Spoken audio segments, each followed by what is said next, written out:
Well, this was an interesting trade. Welcome back, Troglodytes, to your daily dose of guitar information, the Trogly's Guitar Show. We've got a fun unboxing tonight. First, we're going to start with our main topic, our trade story. So a couple of months back, I got a whole bunch of guitars in on consignment. You can check them out in this episode. Many of them have sold, but some of them are still available. You might be open to an offer if you're interested. And honestly, doing consignments aren't my favorite thing in the world, but I do it on occasion for special guitars, things I want to check out, maybe even review anyways, with people I feel who are just personal friends at this point. We've known each other so long. And if we're talking about selling a consignment, you're probably wondering why we're unboxing a guitar. Usually don't involve trades with consignments. But this was one of those times where I was just, feeling generous that day. It's like, okay, this guy has this guitar, but he doesn't have the full cash to make it happen. So I took this in as a partial trade, and I basically just bought the guitar to make it happen because the consignee wasn't interested in owning this guitar. I did check with him. He said, hey, it's kind of interesting, but I'm really just looking to pare down my collection at this time. So I essentially just purchased this outright because I haven't actually seen the black Les Paul Modern in person. However, I do know firsthand from when these things first came out that they are a little bit harder to sell on the used market if you're trying to get anywhere near the brand new price, which at that time was like $27.99. I think now these are like, what, $3,000? But they are great guitars. I actually really love the Epiphone Les Paul Moderns because they're just such an excellent value.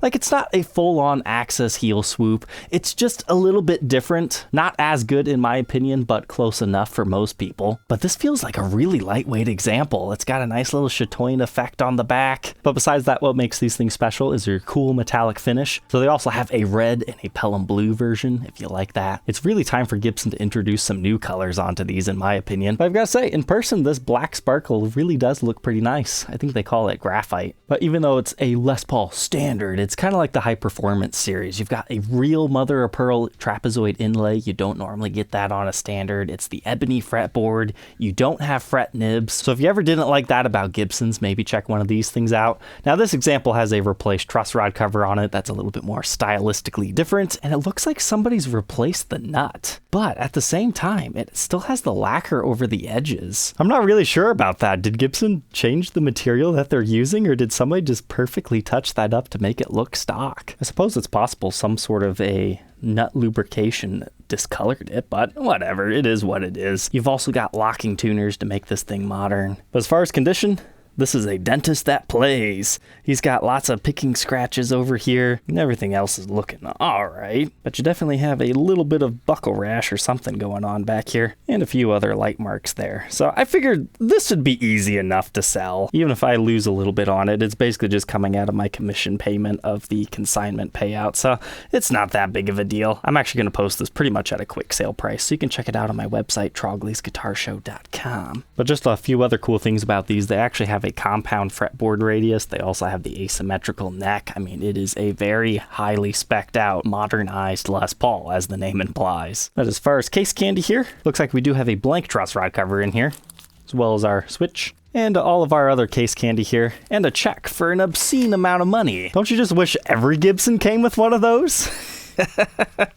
No, that's just the money to pay for the rest of the guitar that he's wanting. It's the B&G Little Sister. If you missed this review and demo, check it out. I was just like you. I thought it looked kind of strange, very boutiquey, very vintagey, but when I plugged it in, I fell in love with these pickups. And they do sell them separately on their website. I did find that out after the review. They're expensive, but I mean, you buy a boutique guitar because you enjoy them being a small batch production run, and they usually have very premium materials.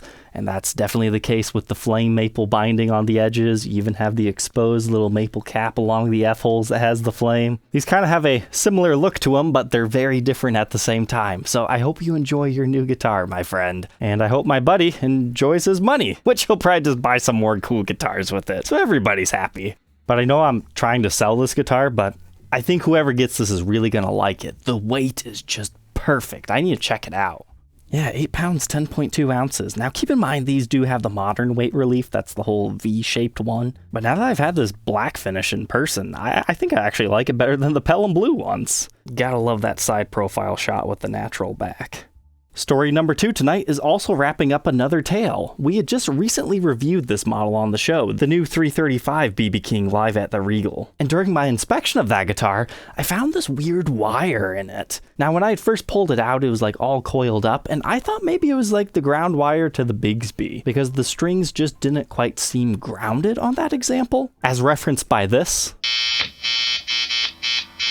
But to be really fair here, when I had this drop ceiling installed into this room to cut down on all the echoes, the lights that were put in here, they're LEDs, they cause my amps to hum like crazy. So typically when I record, I turn them off and I get that sound down to a very bare minimum. It's just your typical amp hum. But that guitar just seemed louder than everything else. So even though most guitars in my room are a little bit noisy, there's generally not actually an issue. It comes down to other factors. So I reached out to the dealer I got it from just to see, did something get jostled loose in shipping? And what they thought it was, is it's what the Gibson Custom Shop uses to help them fish the wires through the guitar, but that doesn't really explain all the other stuff. And then if you remember in that episode, I said the Veritone doesn't seem to sound any different between position 5 and 6. So they offered that I could take it to a local repair shop to have them look at it and they would pay for it, or they could just swap it out. Now, unfortunately, I don't have a local repair shop like that, so I had to take them up on their latter offer there.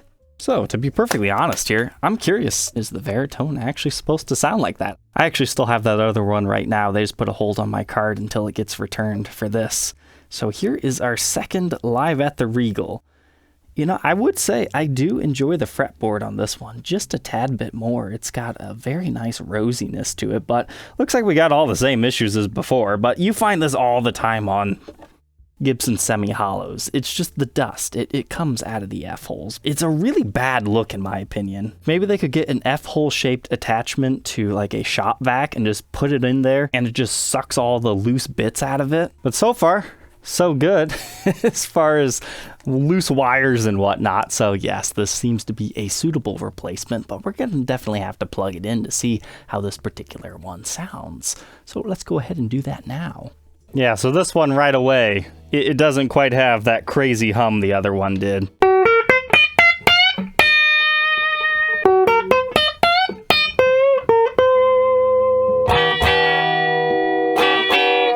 The difference between 5 and 6 is still minimal, but I wonder if that wire came off the Veritone somehow on my old one. Yes, it looks like our replacement one here is perfectly fine. Now, I was a little bit let down because I didn't like the wood grain on this example as much as my first one. However, now that I actually have it in person, you got a little bit of bird's eye. It still has the same wavy-like wood grain. You just have to look at it at a slightly different angle. It wasn't showing up in the dealer stock photos. It is fun to have a second one of these though, because you can kind of compare the aging jobs. Every piece of mother of pearl is going to be a little bit different, but this one has like a little mustachioed guy in it, kind of like the old Pringles guy. And then over here, they actually decided to ding and chip through the lacquer so you can actually see what the mother of pearl looks like without the aged lacquer over top. This one will be on my website. I mean, I've already reviewed the model. Unfortunately, it just had to get swapped out. I did try to do the dealer a favor and see if I could sell that one as is, so we didn't have to worry about shipping things around. But I think that's enough about the live at the Regal. Let's go ahead and move on to our next guitar, which is not this package. We'll do that one next. It's this one. Here's your hint. Sweet, sweet, sweet blank is what's in this box. Leave your guess down below. If you answered sweet, sweet, sweet Gibson Sonics case, you're correct. Man, I hate Gibson Sonics. They're not my favorite guitars, but it is what it is. They do come with these cool cases that say the Gibson Guitar Company. So let's go ahead and check this thing out. Oh wait, that's not a Sonics, it's a Victory. Okay, so this is another one from the Sam Ash Music Store that I had bought that 335S from for my personal collection. They left me a cool little note on this one. Very nice Trog door. I mean, I would almost say that's official quality artwork. But the guitar tech there had reached out and said, hey, would you be interested in this? And it's like, maybe. I mean, I've reviewed every single Victory model, including the rare iteration of the headstock saying CM a couple of years ago, but I still get messages all the time, people going, hey, have you ever checked this out? It's like, yeah, it's been a while. But essentially, these were Gibson's first kind of super Strat. I mean, it gets a little bit dicey when you say what is the first, because the first kind of Stratocaster Gibson thing that they created themselves was kind of the Gibson S-1 that had the Bill Lawrence design pickups in it. That kind of sounded like single coil Stratocasters. But as far as, you know, super Strat, but without maybe the vibrola on it, like sometimes you can find a Kahler version of these things. So that's why I do consider it the first Gibson super Strat. But it's just kind of a weird offset body shape. They're not my favorite guitars in the world. I don't really suggest paying the $2,500 to $3,000 that people ask for them nowadays, but they are kind of quirky, weird collector guitars in that aspect. I mean, what makes them really unique is the fact that they are all maple bodies. If we can get it in the light just right, you can see all the beautiful maple wood grain, and it's hard rock maple, so very similar to what you'd find on like the CMTs. Then a lot of these will also have the flame maple necks, and they are multi-piece, so it's a 3-piece maple neck, but then if you count all the other pieces to the headstock here, I mean, you might go a little bit over that into the 5-piece territory. But they were actually Kalamazoo made, most of them. But this one was made in 1981, a little bit more than midway through the year, and it was the 19th in production for that particular day. Please do take note, that is not a running number of all the victories. I mean, I see this all the time, and it frustrates me on Reverb. People think, oh, I've got the first of one of the productions. No. In fact, if you have a number 1, that's not even the first guitar. There is a 000 digit. Just like for Nashville, there's a 500. So technically, this is the 20th guitar produced that day. But when I say that, it just confuses people, and I don't have time to explain that every single episode. But here we go. Now you can see all that maple wood grain. This one actually has like a little bit of bird's eye figuring to it. It's not mint condition, but I got a good enough of a price on this one. I think I can live with a couple of scratches on the edges. And it looks like somebody's replaced the studs on our tailpiece, maybe even the whole tailpiece. Honestly, I don't care that much anymore. It's good enough for me, I think.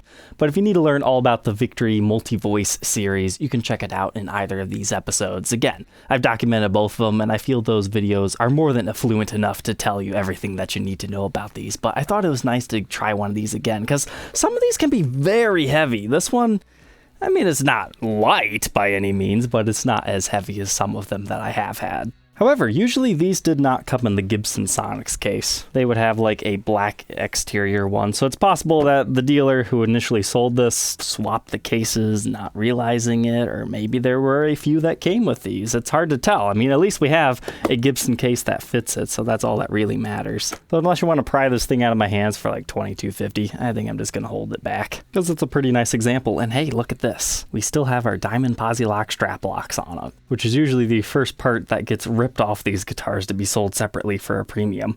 It also has the 3-point top adjust bridge. Have no fear, our fun is not completely over today. Let's check out what's in this Epiphone box. Don't get too excited, it's just something I saw on Reverb one night that I thought, might as well have one of these kicking around. It's in the shape of an SG. It says Gibson Gear, which means it was a case that you would buy from Gibson, and it's not necessarily the original one to anything. And it's just a spare case, because SG cases, I don't know, they're just kind of a little bit harder to find. And to be honest, I'm not a big fan of the current era production of Gibson cases. They're just not as good as the late Henry J era ones, in my opinion. So whenever I see one of these old made in Canada TKL Gibson cases, I'm always looking to pick them up. Especially SG, because eventually I'll have a Zoot collection again, and those initially shipped in gig bags, so it's good to have the cases. So a couple of tears and scuffs, but I think I got it for like $150. I'm happy with that. The important part is the interior is in nice shape and it's not smelly or anything like that. Although this was not disclosed, our bottom latch is almost just like broken. I guess I'll have to ask them about that. It looks like the rivets have just popped. Maybe they just need hammered back in. I'm not sure.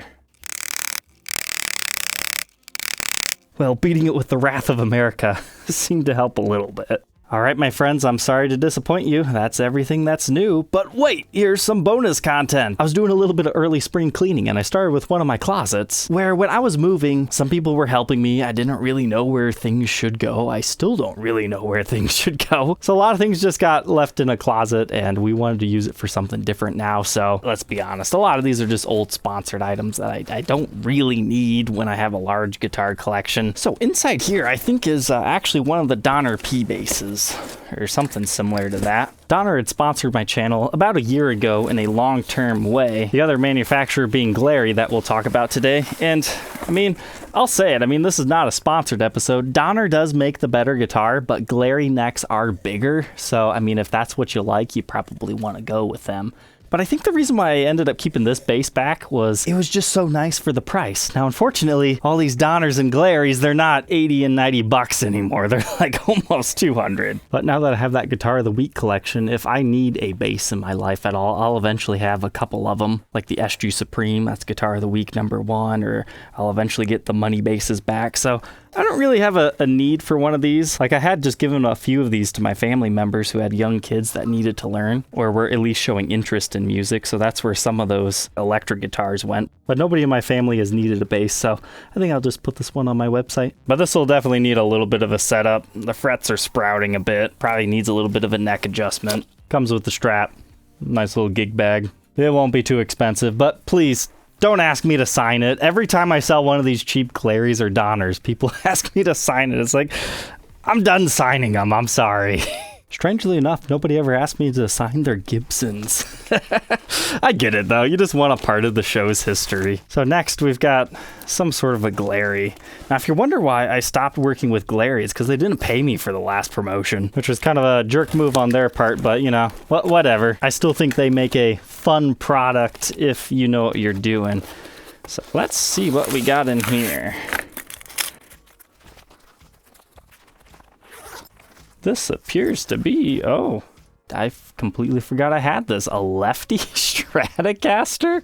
I'm sorry, lefties, if I just got you excited. I remember now. I actually did a full review and demo on this because I thought it would be an interesting idea, because this was back when Glarry first came out with their lefty models, that what if I take a lefty and convert it to righty just, you know, for the poops and giggles, I guess.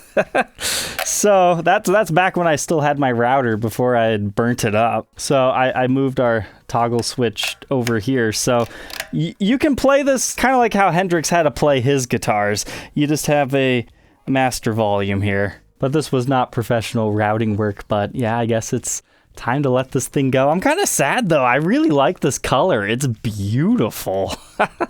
And if you are a lefty, you can always maybe get a new pick guard. You probably want to upgrade your electronics anyways, but these cheap single coils always have a certain vibe to it. But these are just such huge necks on these things. But it's not so vintage of Glarry that you don't have the Fender headstock yet. I wish I still had my first one, because it's funny how much the headstocks had to change over the years of their production. We gotta plug this thing in to see if it even works.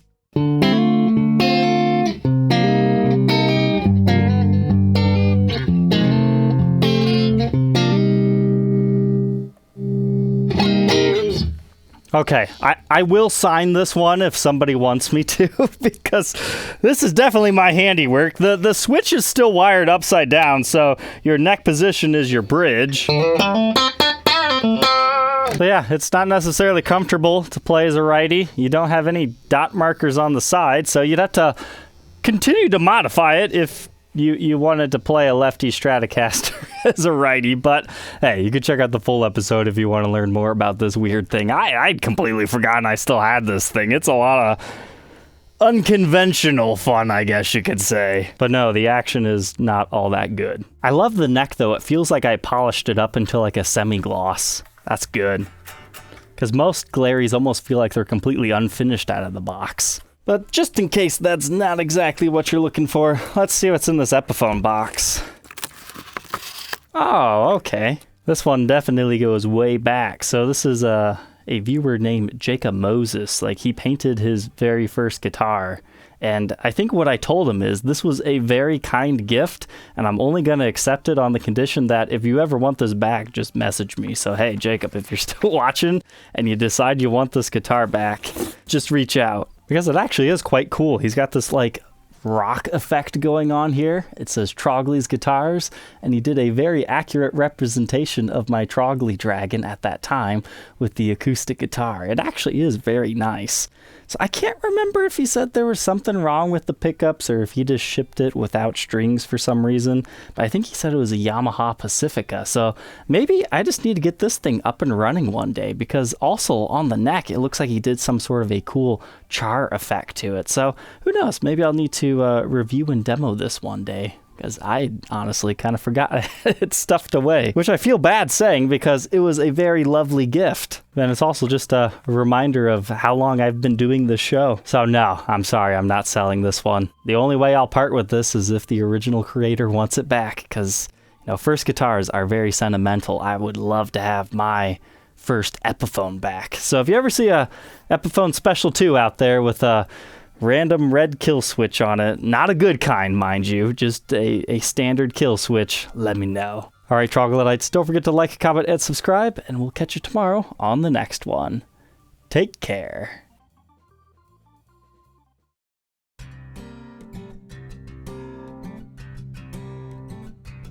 If you enjoyed tonight's episode, consider subscribing. I post videos like this every day, and you might even enjoy this next one.